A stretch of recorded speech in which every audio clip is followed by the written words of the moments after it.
Hi, welcome back to my channel. ఈరోజు కథ బ్రహ్మముడి 12వ భాగాన్ని వినేద్దాం. వంట పూర్తి చేసిన తర్వాత వాళ్ళ పాపను నిద్ర లేపడానికి వెళ్తుంది. 4 ఏళ్ళు ఉంటాయి తనకి. చాలా మత్తుగా నిద్రపోతూ ఉంటుంది. బొద్దుగా ముద్దుగా చాలా అందంగా ఉంటుంది. తనని నిద్ర లేపడానికి కోమలి చాలా కష్టపడుతుంది. మమ్మీ, నేను నిద్రపోతా అని ముద్దు ముద్దు మాటలతో చెప్తూ ఉంది. ప్లీజ్ బంగారం, రోజు స్కూల్కి లేట్ అయిపోతుంది. వాళ్ళు నన్ను తిట్టలేక ఏమీ అనకుండా సైలెంట్గా ఉంటున్నారు. అలా అమ్మ అందరి ముందు ఇన్సల్ట్ అవ్వడం నీకు ఇష్టమా చెప్పు అంటూ బుజ్జగిస్తూ కూతురుతో చెప్తుంది కోమలి. ఒక కన్ను తెరిచి వాళ్ళమ్మ వైపే చూస్తుంది. అలిగినట్టు మొహం పక్కకు పెట్టుకుంటుంది కోమలి. అది చూసి నవ్వుతూ వాళ్ళమ్మని గట్టిగా పట్టుకుంటుంది. అయ్యో అమ్మ, నువ్వు ఫీల్ అవ్వకు, నేను వచ్చేస్తా స్కూల్కి. నిన్ను ఎవరైనా తిట్టారంటే కొట్టేస్తాను అంటుంది. నువ్వు రౌడీ బేబీవి, అందరితో గొడవ పడుతూ ఉంటావు. పిల్లలతో అలా మాట్లాడకూడదు అని ఎన్నిసార్లు చెప్పాను. అందరితో ఫ్రెండ్షిప్ చేయాలి అని చెప్తుంది కోమలి. నాతో వాళ్ళు సరిగ్గా మాట్లాడుకుంటే నాకు కోపం వస్తుంది. నాకు నచ్చినట్టే వాళ్ళు ఉండాలి. వాళ్ళకి నచ్చినట్టు ఈ హర్షి అస్సలు ఉండదు అని చెప్తుంది. ఈ అల్లరి పిడుగుతో అస్సలు వేగలేకపోతున్నాను. పద, స్కూల్కి టైం అయింది అని చెప్పి తనని స్కూల్కి రెడీ చేస్తుంది. అసలు తన మాట వినదు. టిఫిన్ తినమన్నా తన చుట్టూ తిరుగుతూ ఉండాల్సింది. మార్నింగ్ 8 కల్లా స్కూల్లో ఉండాల్సిన వీళ్ళు ప్రతిరోజు 8:15కి వెళ్తారు. స్కూటీలో వెళ్తున్న అంతసేపు హర్షికి చెప్తూ ఉంటుంది కోమలి. ప్రతిరోజు నీ వల్ల చూడు ఎంత లేట్ అవుతుందో. పరిగెడుతూ పరిగెడుతూ వెళ్లాల్సి వస్తుంది. నేను మార్నింగే లేచి అన్నీ చేసేస్తాను, బట్ నీ వల్లే ఎంత త్వరగా మనం వెళ్ళాలి అనుకున్నా అంత లేట్ అయిపోతుంది రాక్షసి అంటూ తిడుతూ వెళ్తుంది కోమలి. అప్పటికే ప్రేయర్ స్టార్ట్ అయి ఉంటుంది. మెల్లగా అతన్ని తన క్లాస్ దగ్గర నిలబెట్టి తను టీచ్ చేస్తున్న దగ్గరికి వెళ్ళిపోతుంది. ప్రిన్సిపల్ గారు తన వైపు ఒక చూపు చూస్తారు. ఆయన వైపు చూసింది. పల్లి క్లిక్ చేస్తుంది. అలా ప్రేయర్ అయిపోయిన తర్వాత ఎవరి క్లాసుకు వాళ్ళు వెళ్ళిపోతారు. కోమలి మాత్రం తను హైయర్ స్టడీస్ చెప్తుంది. 6th క్లాస్ 10th క్లాస్ వరకు. అందువల్ల ఆఫ్టర్నూన్ మాత్రమే హర్షి వద్దకు వస్తుంది. తనకి భోజనం తినిపించడానికి ప్రిన్సిపల్ గారు తనని ఒకసారి తన దగ్గరికి రమ్మని చెప్తారు. ప్రేయర్ అయిపోయి వెళ్తున్న సమయంలో, ఏంటే తల్లి, నీ పిల్ల రాక్షసి వల్ల ప్రతిరోజు నువ్వు లేటుగా వస్తున్నావు. ఆయనేమో లోపల నీ మీద కోపంగా ఉన్నా పైకి చూపించలేక ఇబ్బంది పడిపోతూ ఉంటారు అంటూ చెబుతుంది కవిత, కోమలి ఫ్రెండ్. మరి ఏం చేయమంటావే, సరిపోతుంది దాని చుట్టూ తిరగడానికి ఉన్న టైం కాస్త. ఇప్పుడు ఆయన నన్ను తిడతారంటావా అని అడుగుతుంది. అంత లేదులే, ఆయన తిట్టే అంత సీన్ లేదు. జస్ట్ ఊరికేనే అందరి ముందు నేను తిట్టినట్టు యాక్టింగ్ చేయాలి కాబట్టి ఆఫీస్కి రమ్మన్నారు అంతే.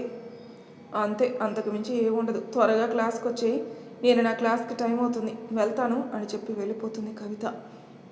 కోమలి మాత్రం ప్రిన్సిపల్ రూమ్కి వెళ్తుంది. ఏం చేస్తుంది మీ అల్లరి పిల్ల అని అడుగుతారు.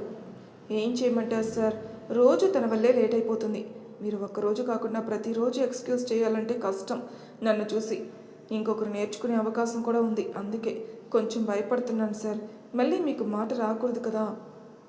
నువ్వు చూస్తే ఇంత శాంతమూర్తివి, ప్రతిదానికి సర్దుకొని వెళ్తూ ఉంటావు. అలాంటిది నీకు ఈ రాక్షసి ఎలా కడుపులో పుట్టింది అర్థం కావట్లే. నిన్న చూసావా, ఆ బన్నుని స్లేట్తో కొట్టింది, వాడికి బొప్పి కట్టింది అని వాళ్ళ నాన్నగారు మార్నింగ్ వాడిని వదిలిపెట్టేటప్పుడు వచ్చి క్లాస్ పీకి వెళ్ళిపోయారు. ఎంత చెప్పినా అది కంట్రోల్ అవ్వట్లేదు. అలా అని మిమ్మల్ని వేరే స్కూల్కి పంపించలేను, కాస్త తనకి నచ్చజెప్పు తల్లి అని చెప్తారు ఆయన. అలాగే సార్ అంటుంది. సండే నిన్ను ఆంటీ ఇంటికి రమ్మని పిలుస్తుంది. చాలా రోజులైంది కదా, నువ్వు హర్షిని తీసుకుని వచ్చి. తను కలవరిస్తూ ఉంది మిమ్మల్ని కలవడానికి అని చెప్తారాయన. నువ్వంటే తనకి చాలా అభిమానం, నువ్వు మాత్రం మా ఇంటికి రావడమే మానేసావు అంటారు. అయ్యో సార్, అలా అనకండి. ఎవరూ లేని నాకు ఒక తోడుగా ఉండి నాకు డెలివరీ చేసి ఒక అమ్మలా చూసుకుంది మేడం. కానీ ఎక్కువ రోజులు మీతో పాటే ఉంటే సమాజం తప్పు పడుతుంది సార్. అందుకే వేరొక ఇల్లు చూసుకొని ఉంటున్నాను. అయినా కానీ సండే వస్తూనే ఉన్నాను కదా సార్. నువ్వు వచ్చిన ఆ సండే సరిపోవట్లేదంట. హర్షి మీద అంత అభిమానం పెంచుకుంది. నేను మాత్రం ఏం చేయగలను. రోజు స్కూల్ నుంచి ఇంటికి వెళ్ళిన తర్వాత హర్షి ఏం చేస్తుందో స్కూల్లో అని అడుగుతూ ఉంటుంది. నీ కూతురు చేసే గొడవల గురించి చెప్తూ ఉంటే తను మాత్రం సంతోషిస్తూ నవ్వుతూ ఉంటుంది. అది నా మనవరాలు, అలాగే ఉండాలి అని తనకి సపోర్ట్ చేస్తుంది అని నవ్వుతూ చెప్తారు ఆయన. ఆ మాటకి కోమలి కూడా నవ్వుతుంది. సరే అమ్మా, నువ్వు ఇంక వెళ్ళు, క్లాస్కి టైం అవుతుంది కదా. అలాగే 1 వీక్ తర్వాత స్కూల్కి హాలిడేస్ వచ్చేస్తున్నాయి. తప్పకుండా హర్షిని తీసుకుని అక్కడికి రా. ఇది ఆర్డర్ అనుకుంటావో రిక్వెస్ట్ అనుకుంటావో నీ ఇష్టం అని చెప్తారాయన. అలాగే సార్ అని చెప్పి వెళ్ళిపోతుంది కోమలి. ఇదండి కోమలి హర్షితో పడే కష్టాలు. రోజుకొక గొడవ. అది సాల్వ్ చేసేసరికి ప్రిన్సిపల్ గారి ప్రాణం తోకకొస్తుంది. ఏంటి ఏమన్నారు ప్రిన్సిపల్ గారు? కూల్గా డీల్ చేశారు అంతే కదా, ఎందుకంత టెన్షన్ పడిపోయావు అని అడుగుతుంది కవిత. ఇక్కడ కవిత ఎవరో కాదు, ప్రిన్సిపల్ గారి గారాల పట్టి. ఏం చేయమంటావే, ఎంత కోపం తెప్పించినా సర్దుకుపోతున్నారు సారు. మరి హర్షిని మార్పు ఎప్పుడు వస్తుందో అర్థం కావట్లేదు అని దిగులు పడుతూ చెప్తుంది కోమలి. అబ్బా నువ్వు మరీ అంత ఫీల్ అవ్వకు. మా అమ్మకి హర్షి చేసే అల్లరంటే చాలా ఇష్టం. డాడీ ఆల్రెడీ చెప్పేసి ఉంటారు కదా. ఇప్పుడు ప్లాన్ ఏంటి, నువ్వు ఈసారి రాలేదనుకో అమ్మే మీ ఇంటికి వచ్చేసి ఉంటుందట. తర్వాత నీ ఇష్టం. ఇక హర్షి చెడిపోవడం మాత్రం గ్యారంటీ. అందుకే మా ఇంటికి వచ్చేయి. అన్నయ్య ఉన్నాడు కదా, కంట్రోల్ చేస్తాడేమో చూద్దాం అంటుంది కవిత. మరి కోమలి ఒంటరిగా ఎందుకుంది? 3 ఏళ్ల చిన్న అల్లరి బాబు పేరు ప్రజ్వల్. ముద్దుగా బిట్టు అని పిలుస్తారు తనని. తను కూడా ఇప్పుడే స్కూల్కి వెళ్ళడం స్టార్ట్ చేశాడు. ప్లే క్లాస్ చదువుతున్నాడు. స్కూల్కి వెళ్ళను అంటూ పరిగెడుతూ వచ్చి బెడ్ మీద పడుకున్న అతని కౌగిల్లో బందీగా తన్ని చుట్టుకుంటాడు. పడుకుని ఉన్న వ్యక్తి కళ్ళు తెరిచి ప్రజ్వల్ని చూసి సంతోషంగా నవ్వుతూ తనకి ముద్దులు పెడుతూ ఉంటాడు. ఏమైంది, పొద్దున్నే నా దగ్గరకు వచ్చావు, ఏంటి సంగతి అని అడుగుతాడు మోక్షిత్. పప్పా నేను ఈరోజు స్కూల్కి వెళ్ళను. మమ్మీ నన్ను బలవంతం చేస్తుంది, స్కూల్కి వెళ్ళమని చెప్తుంది. నేను వెళ్ళను అంటూ మారం చేస్తూ ఏడుస్తూ తనని గట్టిగా పట్టుకొని ఉంటాడు. అప్పుడే వస్తుంది తన్ని వెతుక్కుంటూ వాళ్ళ అమ్మ. ప్రజ్వల్ కమాన్, టైం అయింది, ఇప్పటికే స్కూల్ వ్యాన్ వచ్చేస్తూ ఉంటుంది, త్వరగా రానన్న అని పిలుస్తుంది. నేను రాను, నేను పప్పా దగ్గరే ఉంటాను అని మొండిగా తన దగ్గరే ఉంటాడు బిట్టు. బిట్టు ప్రతిరోజు ఇలాగే చేస్తున్నావు, ఇలా మారం చేస్తే నేను హాస్టల్లో వేసేస్తాను. తర్వాత అక్కడ పప్పా ఉండరు, మా అమ్మ ఉండదు, తర్వాత ఏం చేస్తావు అని అడుగుతుంది. ఆ మాటకు ఏడుస్తాడు. ఏంటి ప్రియా, వీడిని ఎందుకు ఏడిపిస్తావు? నీకు తెలుసు కదా వీడు ఏడిస్తే నేను తట్టుకోలేను. ఇంకొకసారి నా దగ్గర బాబుని ఏమనుకు అని ప్రియా మీద కోపడతాడు మోక్షిత్. ప్రియని మోక్షిత్ అరుస్తూ ఉంటే సంతోషిస్తాడు బిట్టు.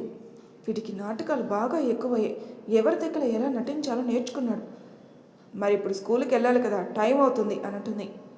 బిట్టు బంగారం, నీకు స్కూల్కి హాలిడేస్ వచ్చేస్తున్నాయి కదా, అందుకే నువ్వు 1 వీకే స్కూల్ ఉంది కాబట్టి సంతోషంగా 1 వీక్ స్కూల్కి వెళ్ళిపో. తర్వాత మనం హాలిడేస్ ట్రిప్కి వెళ్ళిపోదాం. నీకు ఎక్కడికి కావాలంటే అక్కడికి తీసుకెళ్తాను, సంతోషంగా ఎంజాయ్ చేయొచ్చు. అప్పుడు స్కూలు ఉండదు, బుక్స్ ఉండవు, నువ్వు రాయాల్సిన అవసరం కూడా ఉండదు. అమ్మ కూడా అప్పుడు నేను తిట్టదు, ఏమంటావు అంటూ సున్నితంగా అడుగుతాడు మోక్షిత్. తను అంత ప్రేమగా చెబుతూ ఉంటే అలాగే పప్ప అంటూ తన బుగ్గ మీద కిస్ చేసి స్కూల్కి రెడీ అవ్వడానికి వెళ్ళిపోతాడు. అంటే మోక్షిత్ ప్రియాని పెళ్లి చేసుకున్నాడా? వాళ్ళ బాబేనా ప్రజ్వల్? కోమలి మోక్షిత్కి దూరంగా ఉంటుందా? చూద్దాం రండి. ఏంటి భార్యామణి అలకన, ఎందుకు అలా ఏడుపు మొహం పెట్టావు? అన్న ఏమన్నా అన్నాడా అంటూ తన వెనుక నుంచి హక్ చేసుకుని అడుగుతాడు దీక్షిత్. అయినా బావగారు ఎప్పుడొచ్చారు ఇంటికి? వీడికి ఎలా తెలుస్తుంది ఆయన వచ్చిన సంగతి? స్కూల్కి తప్పించుకోవడానికి ఆయన దగ్గరికి వెళ్ళాడు. నేను కోపంతో అరిచాను అని ఇక చూసారా నా మీద ఫైర్ అయ్యారు. మోక్షి సంగతి తెలిసిందే కదా, ప్రజ్వల్ని ఒక్క మాట అన్నా తను ఊరుకోడు. అందుకే ఇంట్లో వాళ్ళు వాడిని ఏమి అనాలన్నా ఆలోచిస్తూ ఉంటారు. అలాగే వీడికి మొండితనం ఎక్కువైంది అని అంటాడు దీక్షిత్. మరి బిట్టు ఎక్కడ, స్కూల్కి రెడీ చేయవా అని అడుగుతాడు. పెద్దత్తయ్య తీసుకుని వెళ్ళారు, నేను నానమ్మ దగ్గరికి వెళ్ళి రెడీ అవుతాను అని చెప్పాడు.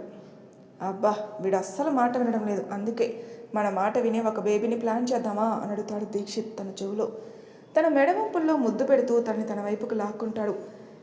ఏంటి బేబీ, నీ కోపం ఇంకా చల్లారలేదా? నీ కోపాన్ని చల్లార్చమంటావా అంటూ హస్కీ వాయిస్తో మాట్లాడతాడు. అసలు మీ కొడుకు మాట వినడం లేదు అని కోపంతో ఉన్నాను. మరి మీరు కూడా తయారయ్యారా నా ప్రాణానికి? అయ్యో బేబీ, అలా అంటే ఎలా చెప్పు, ఇంకో బేబీ కావాలి కదా అంటూ తనని గట్టిగా హక్ చేసుకుంటాడు. ఏంటండి ఇది, వేడితోనే వేగలేకపోతున్నాను, ఇంకొకరంటే నా వల్ల కాదు. అలా అంటే ఎలా చెప్పు, నేను ఏకంగా ఒక 8 మెంబర్స్నే కలాలనుకున్నాను, నువ్వు ఒక్కరితోనే ఆగిపోతానంటే అస్సలు ఊరుకోను.